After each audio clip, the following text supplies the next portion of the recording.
There's no law when you drink the claw. Alright everyone, welcome to a brand new episode. Actually, it's the very first episode of my new wrestling talk show called Hits and Misses. We're going to talk about the things that landed, the things that didn't, and everything in between about Wrestlemania 36. Today's video is going to be about Wrestlemania 36 Part 1, Day 1. Alright, so let's just get into it. So WrestleMania 36 weekend is here and it's happening. While it might not be exactly what we wanted, it is what we are getting. In times like these, we should actually be pretty grateful that we're getting anything at all, because most of major sports leagues aren't doing anything right now except for pros who are doing virtual sports, which is actually kind of cool. We've got Dale Earnhardt Jr. doing a virtual NASCAR tournament, and pro NBA players, doing NBA 2K tournaments and whatnot. But anyways, my name is Nerdy Nick, and I'm here to tell you the hits and misses from WrestleMania 36. First off, we have a nice speech from Stephanie McMahon about the times we're in and everything that we're going through, and how this is a service to be a distraction from all of that. Then you cut to one of the most amazing sports entertainment cinematics I've ever seen. It's a hit! You've got pirate versions of all of our favorite wrestlers on the bill, duking it out against supernatural enemies and giant tidal waves, and you see these pirate ships, sending cannonballs at each other. After all, this was supposed to be in Tampa, Florida, where the Buccaneers play. It was supposed to be in the Buccaneers Stadium. So, on to the first match on the pre-show, which is, let's just call it the first match of WrestleMania. We've got Drew Gulak versus Cesaro. Both of these guys are amazing technical wrestlers. And it was a surprise to me to see Cesaro, the Swiss Superman, get the win over Drew Gulak, who has really been a man on fire in recent days because of his partnership with none other than Daniel Bryan, who is also another heavy technical wrestler. But, while I love both of these athletes and their skill sets in the ring, the match kind of did fall flat to me. It's a miss. This one could really go either way, but it felt like a SmackDown TV broadcast match rather than a super WrestleMania moment kind of match. They don't call it the Showcase of Immortals for nothing. Rolling into match numero dos, we have an extremely competitive women's tag team title match for SmackDown with the Kabuki Warriors versus what I like to call Bliss Cross Applesauce. It's a hit! It was a great match. The match was very much in the favor of the Kabuki Warriors early on, but the momentum did swing to the challengers with an aggressive Nikki Cross raging like someone stole her haggis. I can't believe I said that. The champs put up a fight, but it was not enough to retain the belts, and the old champs are new champs again. Then moving on over to the Lion King match of the night, King Corbin versus Elias. Now, normally I can't stand either one of these superstars, but something got me on the Elias bandwagon some weeks back. This match was suggested by the host of WrestleMania, Rob Gronkowski. Patriots. Hey. But but more on him later, okay?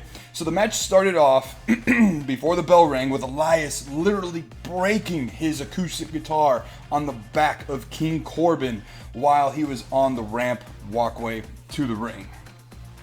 It's a hit, okay? While the match lasted a little bit longer than I wanted it to, it felt right. I will say that I hope this feud continues to go on for a little bit while to help build Elias up. If you don't remember, he was supposed to be SmackDown's biggest acquisition in history of the show. I'd like to see Elias fulfill that title and really become the it guy for SmackDown. The match finished with a surprise roll-up, which is really weak, so it was kind of meh. Then we had the clash of two fierce moving powers in Becky Lynch versus Shayna Baszler. Well, the matchup was built up to be a super clash with weeks of televised drama of the two. the challenger didn't display her dominance that she had shown off at Elimination Chamber just some few weeks ago. It was a miss. Becky did her thing, being cocky, with the man persona in full display. But I will say, and many of you will hate on me for this, but this is my opinion, I believe the champ has reached her in-ring talent cap a long time ago. Her skill set is extremely bare bones, and I feel like she hasn't really evolved her game in the ring in quite some time. But I was expecting this match to be more explosive, be more violent, and having crowned a new champ. But alas, it was none of those. While it was semi-violent in Shayna Baszler slamming Becky Lynch against the announce table a couple of times, the finish was the highlight of letdowns. And if you follow me on Twitter, at nerdynick_91, you'll see my rant video there. Shayna had Becky in a rear naked choke, as they call it, the Karafuda clutch or whatever. I hate fake wrestling names for moves, for legit jiu-jitsu holds and whatnot. It's stupid. It's not a Karafuda clutch. It's a rear naked choke. Anyways, so she had her in a rear naked choke, and then Becky flipped backwards like a reverse bridge to pin Shayna Baszler while Baszler had her in the choke. But had she let go of the choke, she wouldn't have gotten pinned. And this seemed to me to be like an unnecessary loss on Baszler's behalf. If you're trying to sell me that Shayna Baszler is a badass ex-MMA fighter with tons of lethal skill and training, then why would she lose this way? This goes against everything you're telling me about her. It just boggles my mind and frustrated me to no end. We had Sami Zayn versus Daniel Bryan being the next match, and holy heck, was this match physical, man. Aside from the Sami bullshit, he was pulling, running around and away from D-Bry and having his goons like Cesaro and Nakamura interfere. Drew Gulak eventually evened the odds and allowed Daniel to kick some ass. The match was fast, entertaining to watch, and surprisingly gave me a finish many, I think, weren't expecting at all. It's a hit. Daniel Bryan was dominant and valiant in his efforts, but Sami Zayn won and retained the Intercontinental Championship. I did not see that coming. Following that, we had the WWE Men's Tag Team titles up for grabs on the SmackDown brand, with literally one person from the New Day, the Usos, and Morrison from, Miz and Morrison, in a ladder match. The match was very high-flying, it was very fierce, very entertaining. It was a hit. It was a hit, to say the least. At one point in the match, you even saw Morrison, tightrope walking the top rope, and then delivering a blow to Kofi Kingston. It was just incredible, to see, everyone's talents was on full display. We'll say that. At the end of the match, Kofi and Jimmy Uso were grabbing the titles above the ring because it's a ladder match. And Morrison grabbed the belts, and as he fell down, he held onto them. And because of that, him and The Miz are still the WWE SmackDown Tag Team Champions. The Miz was out due to injury. He was actually not feeling well. But because of the times, you have to understand that.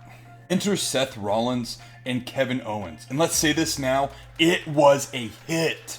The Monday Night Messiah was ready to play dirty against the Canadian Wrecking Ball, Kevin Owens, talking all the trash he could while putting on a dominant showcase. He let his emotions get the best of him, and unfortunately he hit KO with the ring bell, the ding ding, to start the match, causing a DQ finish with Owens being the victor. Now this is the matches and moments this is the saving grace of this whole thing. Okay, the whole thing. At this point, I was actually really pissed off. But it was over so quickly as it seemed. Okay, let's get through this. Let's get it together. Calm it down. We know what's gonna happen. It's gonna be okay. Kevin Owens demanded and requested and pleaded to have a no DQ match against Rollins right here, right now. This was the absolute redeeming moment in what I thought was going to be a complete letdown. The Canadian Wrecking Ball got a gut full of momentum, busting Seth Rollins down, and even getting on top of the Wrestlemania big sign. That was, even though it was inside, it was at least I don't know, 20 feet, 30 feet up, and jumped off and delivered a brutal flying elbow onto Seth Rollins through the announcing table. It was just amazing. Kevin Owens got the win with, I'll say this, the worst stunner I've ever seen. Just poor form, but it's a win, and a win's a win. We can get back to Gronk. He was on that tower, you know, that Triple H has been on, and pretty much every announcer has been on for the Raw and SmackDown shows. So he was up on that tower with his friend Mojo Rawley, who's also a professional wrestler, or at least that's what he says. I don't know. He really is rarely ever on TV anymore. When R-Truth came up stressed and really frantic, as he is obviously the current 24/7 champion.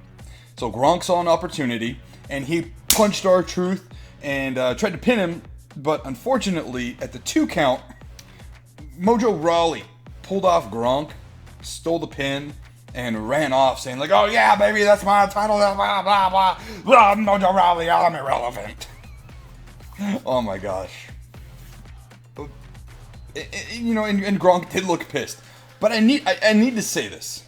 It was a miss. Complete miss. Stefan Gostkowski lines up for the field goal and completely misses the 20-yard field goal by 30 yards to the left. It was bad. And this is why. I do not know for the life of me why Gronk is even here. His title is the host of Wrestlemania. He had only like maybe 4 minutes of screen time here. And I mean, that's a waste. Why is he not in the ring introducing matches and wrestlers? Why is he not talking about matches or interviewing winners after the matches, a la Joe Rogan in the UFC? It's just a complete waste of time and opportunity. Why have him there? Goldberg versus Braun Strowman. Miss. Miss, miss, miss, miss, miss. This match was supposed to be Goldberg versus Roman Reigns, but Roman Reigns, being, you know, immunocompromised with his leukemia troubles and whatnot, he opted out. And it's completely logical, and you put your health first, right? I mean, no blame to Roman Reigns. But Goldberg predictably hit Strowman with at least, I think it was like 4 spears. And after every spear, he was unable to get the 3 count. Braun Strowman then reversed a jackhammer, picked up the legend, and slammed him to the mat multiple times, and got the pin. This match was a mere 2 minutes and 12 seconds. 2 minutes, that's it. I just don't get it, dude. I don't understand. How do you have Goldberg dominate The Fiend at Super Showdown, which wasn't even that long ago, to have Braun Strowman finish him in devastating fashion? I don't get it. Finally, to wrap up night 1 of WrestleMania 36, we get to the Boneyard match with The Undertaker versus your favorite soccer mom, AJ Styles and the OC. Mega hit! Mega hit! This match was out of the arena, taking place at a random graveyard in the middle of the night in the dark somewhere. AJ rolled up in a hearse, you know, and they'd pull out the back of the hearse was a coffin, and you were expecting, you know, the Undertaker to come out of it, but it was in fact AJ Styles mocking the Undertaker. In comes around the Immortal One, the Taker of Souls, on his chopper into the tunes of Metallica. The American Badass has risen. The match was stylized and filmed like an action scene from a movie. It was really cool. It was so good and completely unexpected. You know, of course, you have the typical interference from Gallows and Anderson, and there were even some, like, I don't know, 12 druids, faceless druids in, like, fucking robes. They came out and tried to take down The Undertaker. All had seemed lost for Taker as he was thrown through a fence, actually speared through a fence by AJ Styles, and even put in a 6-foot deep grave that AJ had previously dug.